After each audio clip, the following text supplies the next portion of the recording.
Olá, olá, olá, vestibulanda, vestibulando. É com muita satisfação que eu, professora Caroline Silvestre, lá da Escola Eliana Socorro Pacheco Braga, da CDE7, estou aqui para trabalhar um conteúdo maravilhoso com vocês, né? Já que vocês já tiveram acesso ao caderno de questões lá no site do Conquistar, com aquele gabarito comentado, já passaram nos nossos stories lá no Instagram para participar das enquetes, enviar as dúvidas. Nós estamos agora, neste momento, para reforçar um pouco mais esse conteúdo, certo? Mas não esqueçam de fazer um registro, tirar uma selfie e nos marcar lá nas redes sociais. Então, a hora é agora, vamos para a nossa aula.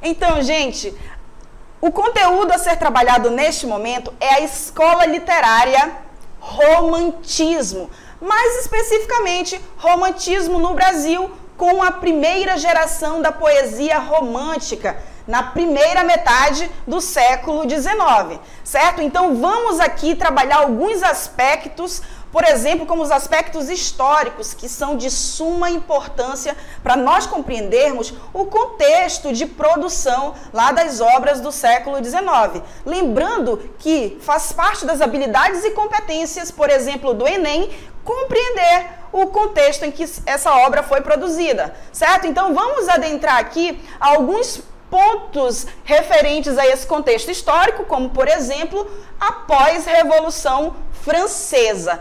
Esse século XIX ele vai ser marcado por essas revoluções que vão, inclusive, trazer o lema de liberdade, igualdade e fraternidade. Aqui no Brasil não vai ser diferente, tanto que no ano de 1808 a família real Dom Pedro vem para o Brasil e posteriormente no ano de 1822 vai se ter a famosa independência do Brasil. Mas essa independência, essa busca por uma liberdade na construção do Estado brasileiro, ela vai também refletir na literatura brasileira.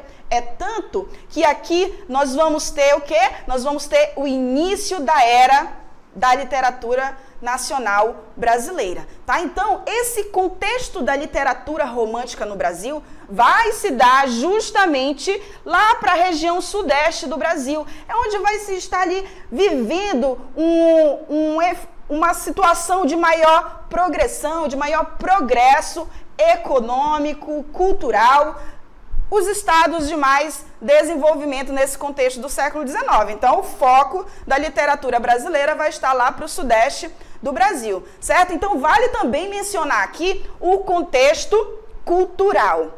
Esse contexto cultural do século XIX ele vai ser marcado pela intensificação das transações comerciais.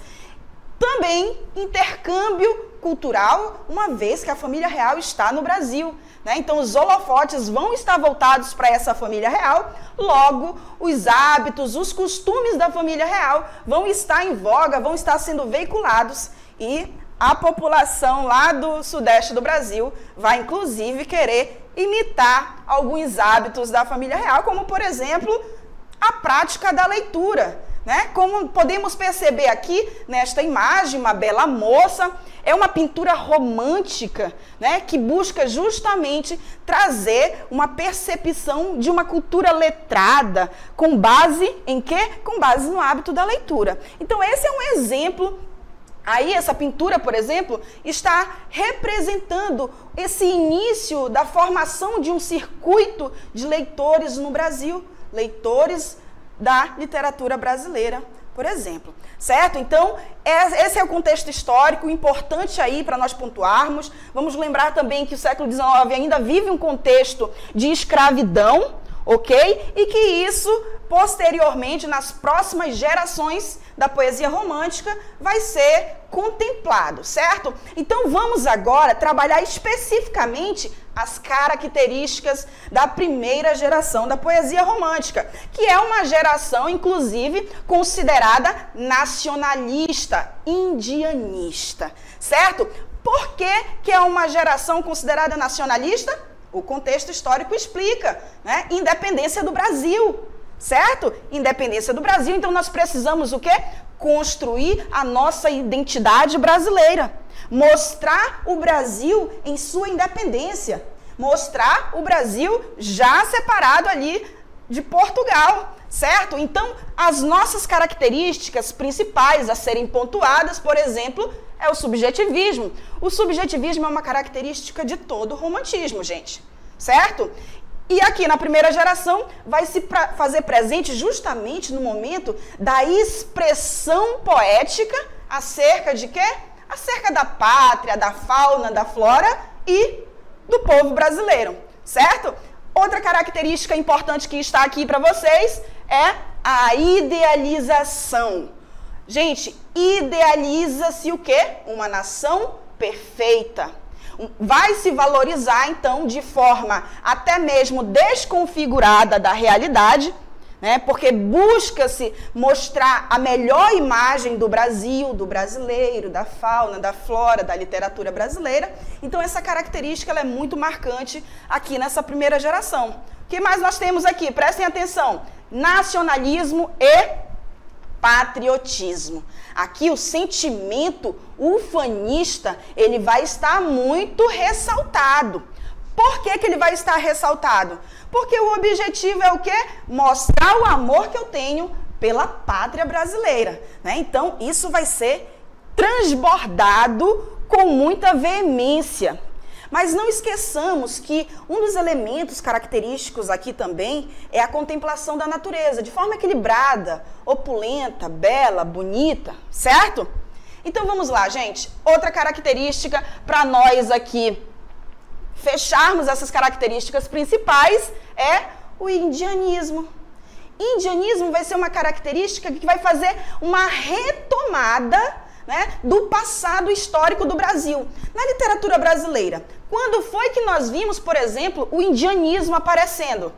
Vocês lembram, né? Quando a literatura ainda estava ali engatinhando no Brasil, lá no quinhentismo, certo? Mas nós tínhamos ali uma percepção, uma visão tida de fora, que era a visão do colonizador, do português, do europeu, que buscava descrever esse indígena. Mas agora, no século XIX, já que nós estamos nesse contexto, o indianismo ele vai ser visto por alguém que é de dentro, né? Como, por exemplo, autores como Gonçalves de Magalhães, Gonçalves Dias, que nós vamos abordar um pouco mais à frente, certo? Então, esse indianismo ele vai ser retratado de forma o quê? Idealizada. De forma subjetiva, certo? Então, esse indianismo ele vai aparecer na poesia da primeira geração romântica de modo a caracterizar o índio. Olha só, é o índio, não é o indígena. Vai se buscar construir de forma unificada, única, o povo brasileiro na figura do indígena, um guerreiro forte, robusto e que não teme, inclusive, a morte. Certo? Então, essas são as características principais aqui da primeira geração. Vamos agora comentar sobre os autores dessa primeira geração. Os dois principais autores, como, por exemplo, o Gonçalves de Magalhães, que retratou o indígena, o índio, na Confederação dos Tamoios, uma obra de 1857, certo? Mas também o glorioso Salve, Salve, Gonçalves Dias, gente. Vamos, então, refletir acerca da poesia do Gonçalves Dias. Quem nunca ouviu falar lá no poema Canção do Exílio de Gonçalves Dias, hein? Eu posso, inclusive, relembrá-los com alguns versos que são de suma importância para a gente compreender as características da poesia romântica. Eu vou arriscar aqui declamar Canção do Exílio nos primeiros versos. Minha terra tem palmeiras onde canta o sabiá. As aves que aqui gorjeiam não gojeiam como lá. Olha só, é uma canção, é um nativo, é um brasileiro que ama a sua pátria e que sente saudade da fauna, da flora, da sua terra, do Brasil. E aí o Gonçalves Dias, através desse poema, ele traz um eu lírico que exalta a beleza brasileira, fazendo uma comparação com fazendo uma comparação com a terra Portugal, aquela que já começa a ter ali uma aversão a Portugal, o que nós podemos chamar de lusofobia, né? Então, nós agora somos independentes na nação e vamos ser independentes na literatura brasileira também, certo? Então, olha só, gente, olha esse texto aqui, Ijucapirama, do Gonçalves Dias, certo? Meu canto de morte, guerreiros ouvi. Sou filho das selvas, nas selvas nasci, guerreiros descendo da tribo Tupi. Gente, esse poema, ele é maravilhoso, ele vai mostrar, fazer referência aí às características da primeira geração romântica. Vamos observar aqui, eu vou pontuar com vocês, para nós irmos identificando essas características. Olha só, primeiro que Ijucapirama vai fazer referência àquele que é digno de morte. Isso mesmo, o Gonçalves Dias, gente, inclusive, ele vai trazer à tona aqui, no século XIX, na literatura, uma concepção cultural do período colonial dos indígenas, por exemplo, que é a antropofagia. Que o índio guerreiro, ele come a carne, ele se alimenta, ele consome a carne do índio que estava ali numa guerra, numa disputa com ele, com a crença, com a concepção de que ele vai estar ali adquirindo a força e a garra daquele seu oponente, certo? Então, nós vamos, por exemplo, agora trabalhar, né, nesse poema, a partir desse poema, que faz referência às selvas, faz referência à mata, ao índio, que é uma característica indianista. Vamos então, gente, para o exercício e poder observar de forma mais concreta essas características e praticar. Vamos para exercitando.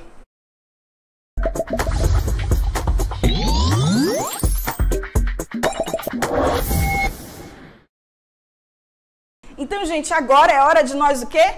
Exercitarmos. Eu vou chamar o exercitando para a gente poder concretizar esse conteúdo. Olha só, aqui nós temos cantor das selvas entre bravas matas, áspero tronco da palmeira escolho, unido a ele soltarei meu canto, enquanto o vento nos palmares une. Rugindo os longos encontrados leques. Eu quero primeiramente que vocês observem aqui o quê? Cantor das selvas. Quem é esse cantor das selvas? É a presença aqui do indianismo. Quem é o cantor das selvas? É aquele que expressa os seus sentimentos pela selva, pelo seu habitat, né? Olha só a referência a uma selva brava, as matas bravas, né? Observem aqui também. Ele vai o quê? Olha só, ele vai se abraçar ali, se unir ao tronco da palmeira e soltar o seu canto. Soltar o canto, gente, é expressar sentimento, subjetividade, certo?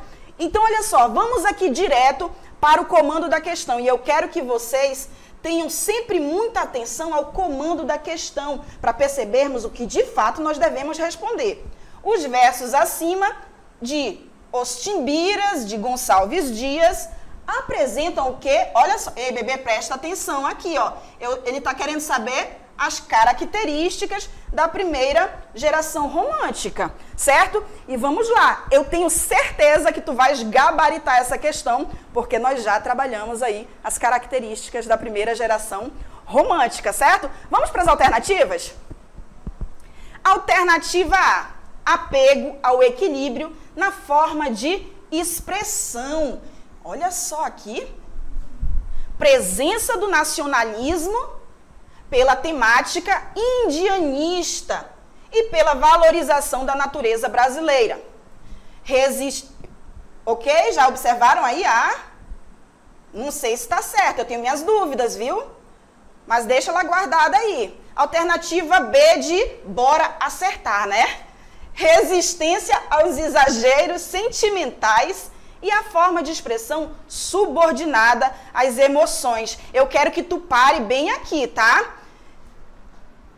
Olha só, subordinada às emoções. Faz referência à subjetividade? Faz. Mas vamos ver se o restante dessa alternativa vai estar de acordo com a primeira geração. visão da poesia a serviço de causas sociais, certo? Como, por exemplo, a escravidão. Guarda aí, vamos ver depois se está certo. Vamos para a alternativa C, de coração. Expressão preocupada com o senso de medida. Mal do século. Espera aí, mal do século? Se eu fosse você, não perderia tempo com essa alternativa, tá? Professora falou em mal do século? Não, eu vou pular, que eu não sou besta. Eu vou para a alternativa D logo. Transbordamento na forma de expressão. Valorização do índio como típico homem nacional. Opa, isso daqui já me chamou a atenção. Apresentação da natureza como refúgio dos males do coração. E aí? Alternativa E, de eu quero passar. Expressão a serviço da manifestação dos estados de espírito mais exagerados. Sentimento profundo. Aqui o poeta, coitado, o poeta sofre, ô dó, né? Gente, então olha só. Observaram aí essas características, né? Nas alternativas. Vamos refletir, certo? Vamos refletir acerca da resposta correta. Tudo bem? Vamos dar a resposta? Vamos voltar aí para as alternativas e perceber e marcar, gabaritar, que eu sei que tu vais gabaritar essa questão, tá? Vamos lá, voltando. Vamos para a alternativa A, de aprovado. A, de eu vou passar. Professora, mas A de eu vou passar não dá certo. Eu não quero saber, eu quero que tu passe, tá? Então, vamos gabaritar essa questão e marcar a alternativa A. Gente, olha só. Apego ao equilíbrio na forma de expressão, presença do nacionalismo pela temática indianista e a valorização da natureza, certo? Então, essa é a nossa alternativa a ser marcada com A de amor. Ok, gente? Mas olha só, deixa eu falar contigo. Tu que está te preparando para os vestibulares, tu precisas compreender por que as outras alternativas não estão corretas. E eu vou fazer isso contigo agora, tá? Comentando essas alternativas e tirando as tuas dúvidas. Vamos voltar para cá. Por que não está correta? A B, professora. Gente, vai falar aqui de causas sociais. Essas causas sociais vai ser uma característica da terceira geração da poesia romântica, já próxima ali da perspectiva mais realista, certo? Vamos para a alternativa C. Vamos verificar na alternativa C. Expressão preocupada com o senso de... mal do século. Não, mal do século é segunda geração da poesia romântica, tá? É exagero pensar nela, ok? E a alternativa D vai falar justamente aqui, ó. Vem aqui pro finalzinho dela. Refúgio dos males do coração, que também é uma característica da geração mal do século, que é a segunda geração da poesia romântica. Assim como a letra C. Olha o que na C está dizendo, sentimento profundo de solidão. Solidão, eu não falei de solidão com você. Isso é coisa lá dos poetas ultrarromânticos da segunda geração da poesia romântica, certo? Então, nós vamos agora para uma outra etapa desse momento maravilhoso, dessa nossa aula invertida, que é o Tira Dúvidas, certo?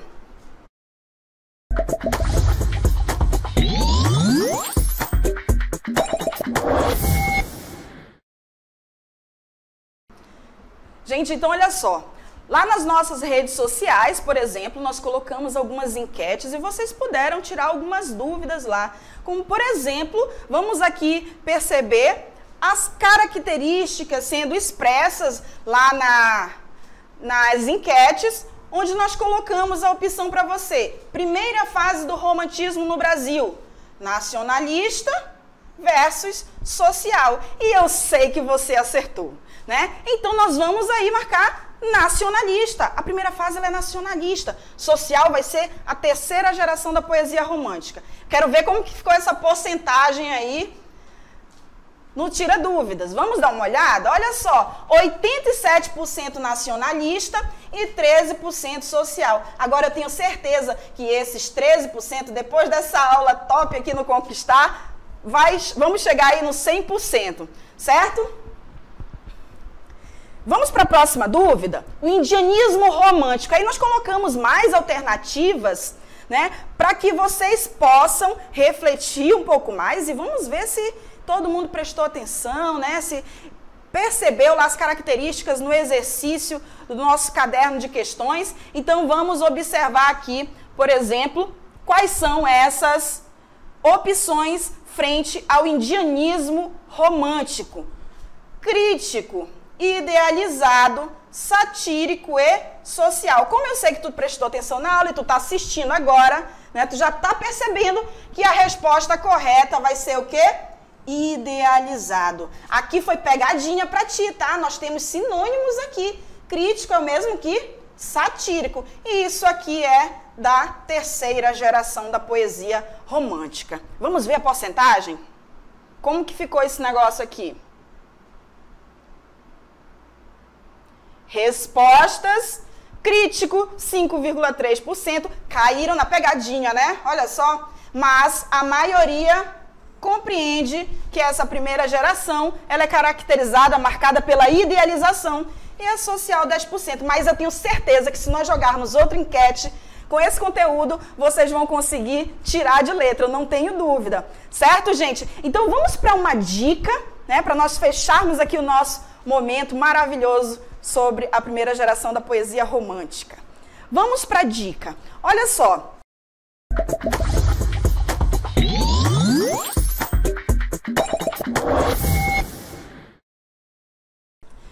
Então, gente, vamos para a nossa dica preciosa. Nós percebemos aqui que apareceu como característica dessa geração o indianismo. Mas não vamos confundir o indianismo romântico lá com o indianismo que vai aparecer posteriormente no século XX, que é o indianismo do modernismo. A diferença que nós temos aí é que o indianismo do romantismo, ele vai buscar idealizar, desconfigurar o personagem brasileiro, o povo brasileiro, né? Nós não somos um povo, nós somos vários povos em uma nação, não é isso? Já o modernismo, na perspectiva indianista, ele vai trazer essa temática de forma mais crítica, certo? Inclusive para criticar o romantismo brasileiro. Nós vamos ter alguns autores na literatura moderna, que vocês vão estudar posteriormente, que vão fazer essa mudança. Então é isso, um beijo e até a próxima. Tchau, gente!